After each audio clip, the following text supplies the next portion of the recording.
আজকে আমরা বলবো যে বাংলাদেশ এবং জাপানের মধ্যে যে আমাদের যে বিদ্যমান যে সম্পর্ক এটা আরো নতুন উচ্চতায় উঠলো। আপনারা জানেন যে জাপান আমাদেরকে প্রথম থেকে এই যে অভূতপূর্ব যে একটা গণ অভ্যুত্থান হয়েছে তারপরে জাপান আমাদের পাশে দাঁড়িয়েছে।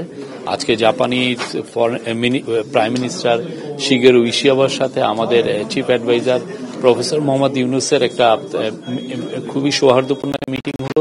$418 মিলিয়ন হচ্ছে বাজেটারি সাপোর্ট, এটা ওরা বলছে হলো ডেভেলপমেন্ট পলিসি লোন ওরা দিচ্ছে। আর হচ্ছে ঈশ্বরদী জয়দেবপুর টু ঈশ্বরদী, এটা খুবই আমাদের ইম্পর্টেন্ট একটা রেলওয়ে লাইন।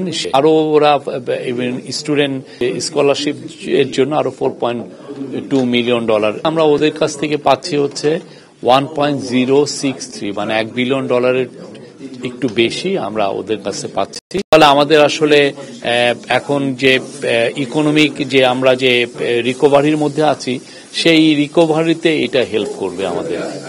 আর অন্যান্য অনেক বিষয় নিয়ে আলাপ হয়েছে। জাপান বাংলাদেশের সাথে তার বন্ধুত্ব আবার জানিয়েছে, সে তার সাথে আরো আমাদের সাথে নিবিড় বন্ধুত্ব করতে চায়। বাংলাদেশের আজকে মিটিং এ 30 মিনিটের বেশি মিটিং এ বাংলাদেশকে 5টা নেভিকে 5টা পেট্রোল বোট দিচ্ছে। তারপরে হচ্ছে আপনারা জানেন যে সাইকেল তৈরি করার জন্য ওইখানে আপনার 6টা এমওই হয়েছে। একটা হচ্ছে যে খুবই ইম্পর্টেন্ট সাইকেল, এটা হচ্ছে ইলেকট্রিক সাইকেল তৈরি করার জন্য একটা ফ্যাক্টরি স্থাপন করা হচ্ছে। এই প্রজেক্টের বিষয়ে যে তারা আবার জানিয়েছেন যে তারা বাংলাদেশের পাশে থাকবেন, বাংলাদেশকে সহায়তা করবেন। ওরা বলছে বাংলাদেশের সমস্ত কিছুতে ওরা হেল্প করবে এবং এই বাংলাদেশের যে ইলেকশনের ক্ষেত্রেও তারা হেল্প করবে। ইলেকশনে আমাদের ভোটার রেজিস্ট্রেশন এগুলো অনেক কিছু আছে, তো এটার জন্য আমরা তাদের কাছে কিছু কিছু ইস্যুতে আমরা সাহায্য চেয়েছি। তারা জানিয়েছে যে তারা আমাদের পাশে থাকবে। প্রবাসী বাংলাদেশিদের কাছ থেকে, বিশেষ করে জাপানিদের কাছ থেকে উনি অনেক কথা শুনলেন। তাদের অনেক বক্তব্য ছিল, উনি প্রত্যেকটা কথাই শুনেছেন, অনেকে তাকে লিখিতও জানিয়েছেন। তো আমরা প্রবাসীদেরকে আপনারা শুনেছেন উনি কি বলেছেন।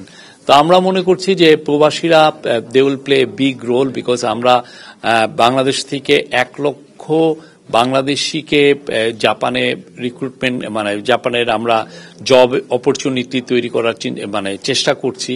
তো সেই জায়গায় প্রবাসীদের একটা বড় রোল আছে যে তারা এখানে ব্রিজ বিল্ডার, ব্রিজিং হিসাবে কাজ করবে।